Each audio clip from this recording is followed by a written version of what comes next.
कल बारी इधर उधर जाए तो मैं उसका कमरा खंगालती हूँ, और परी के यहाँ भी जाकर झांकूं, बहुत सन्नाटा हो रहा है।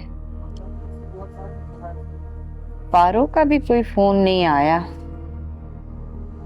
पारो और उसके बाप से मेल जोल पढ़ाना पड़ेगा ताकि परी की सुनगुन मिलती रहे मुझे। हैं? बेबू का फोन क्यों आ रहा है मुझे भाई? हैं? बड़ी ममता जाग गई है, क्यों कर रही है? बकवास करेगी, नहीं कर रही अटेंड, लेकिन नहीं करती, पूछती हूँ कि क्या है। हेलो, अस्सलाम वालेकुम। वालेकुम अस्सलाम। मेरे अंदर तो फिर भी थोड़ा लिहाज और मुरव्वत है, मगर तुम तो तोता चशम औरत हो, तुम जैसी मैंने बहन नहीं देखी। लो भला बताओ। इसीलिए फोन अटेंड करने का मेरा दिल नहीं चाह रहा था। जो तुम्हारे मुंह में आता है ना, बक जाती हो तुम। भाई माना कि मैं तुमसे साल भर छोटी हूँ, लेकिन कभी तो तुम मुझसे मोहब्बत से तमीज से बात किया करो।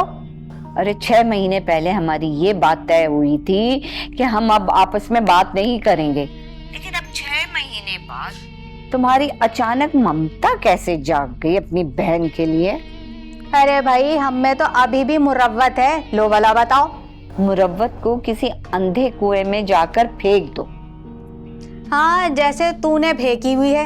अब मेरा दिल तो ऐसा नहीं है। लो भला बताओ, रात में मैंने तुम्हें ख्वाब में बेड़ी के पेड़ से उलझते हुए देखा है। बेरी का पेड़ मतलब ये कि या तो तुम किसी मुसीबत में फंसी हुई हो या किसी मुसीबत में फंसने वाली हो तो तुम चालाको किस्म की बहन, कह तो सही रही हो, लेकिन मैं एक नहीं 2 मुसीबतों में फंसी हूँ। देखा, ताजू मैं नहीं, तुझ जैसी बहन को कहते हैं। भला लो भला बताओ। भाई मेरा दिल तो सबके लिए मोहब्बत से भरा हुआ है। हाँ, मुझसे बेहतर तुम्हें कौन जानता होगा। अच्छा, ये सब कुछ छोड़ो, ये बताओ तुमने क्या ख्वाब देखा मेरे लिए? अरे तू ख्वाब छोड़, मुसीबत बता। देख, मैं तेरी मुसीबत की ऐसी काट करूंगी। तू तो मुझे जानती है, कैसी 2 धारी तलवार हूं मैं। लो भला बताओ। सही कह रही है। मेरे सारे आए हुए अच्छे रिश्ते तूने इसी तलवार से तो काटे थे, है ना? आए है फौजिया, ये पुरानी बातें ना बोल। देख, वरना मैं भी बाज नहीं आऊंगी, मैं भी बताना शुरू कर दूंगी तेरे बारे में। कहो, तो मेरे मुंह पे भी टेप नहीं लगा है। कहो कहो, जो कहना है कहो। अच्छा बस ठीक है, अब ये कहने सुनने का वक्त नहीं है।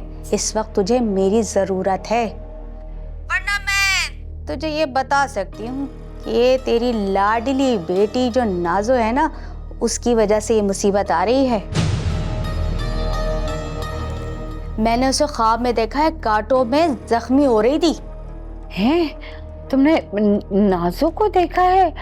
अच्छा ठीक है बाबू, तू ऐसा कर, कल आ जा। अब हम फोन पे कितनी लंबी बात करेंगे। सब बातों को छोड़ दे, तू कल पहुंच जा मेरे पास। हाँ हाँ, क्यों नहीं, मैं कल सुबह ही पहुंचूंगी। तू फिक्र नहीं कर, घबराना मत। लो भला बताओ, कल सुबह ही पहुंचती हूँ। अच्छा ठीक है, फिर कल तुम सुबह आ जाना, सही है? अल्लाह हाफिज। चल ठीक है, अल्लाह हाफिज।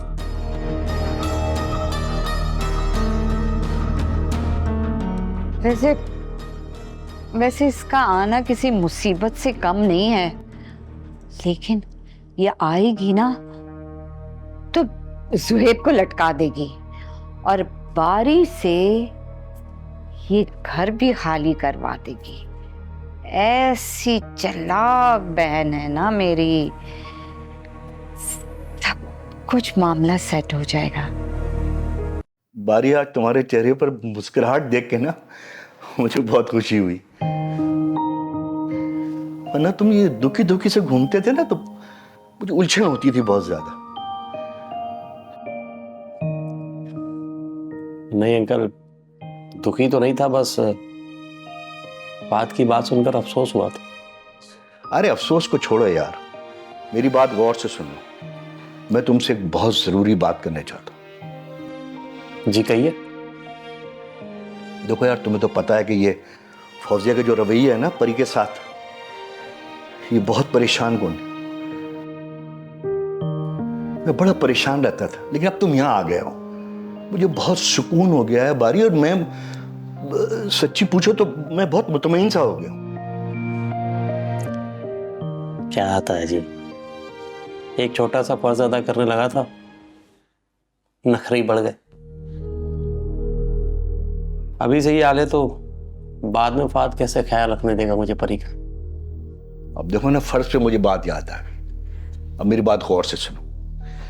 देखो, एक बाप की हैसियत से मैंने परी की शादी की, अपना फर्ज पूरा कर दिया और घर तुम्हारे नाम कर दिया। एक बोझ था मेरे सर पे, वो भी खत्म हो गया। अब बारी अब सिर्फ एक मजहबी फरीजा रह गया, और तुम चाहो तो वो करा सकते हो, ताकि मैं सुकून से मर सकूं। जी बताएं ताया जी, कौन सा फरीजा? बारी बेटा, मैं उम्रे पे जाना चाहता हूं बेटा। अब तुम बाप की तरफ से या माँ की तरफ से ये काम तुम करा दो बेटा। मेरे पास तो पैसे नहीं, तुम्हें पता है। अरे वाह ताया जी, क्या बात करती, इससे अच्छी और क्या बात हो सकती है। मैं आज ही बंदोबस्त करता हूँ आपका उम्रे पे जाने के लिए। आपको पासपोर्ट तो रिन्यू नहीं करवाना पड़ेगा। नहीं बेटा, वो तो पूरे 1 साल के लिए अभी बाकी है। मैं दिखाता हूं तुम्हें, मैं अभी तुम्हें दिखाता हूं ड्रॉ खोल के।